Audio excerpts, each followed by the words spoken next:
U nongshun jong ri. The enemy of the state. U la penyam yaki padba. He killed the people. He killed the people. Clem jing isnay. With no mercy.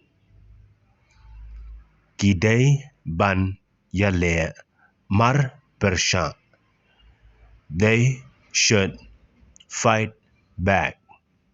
They should fight back.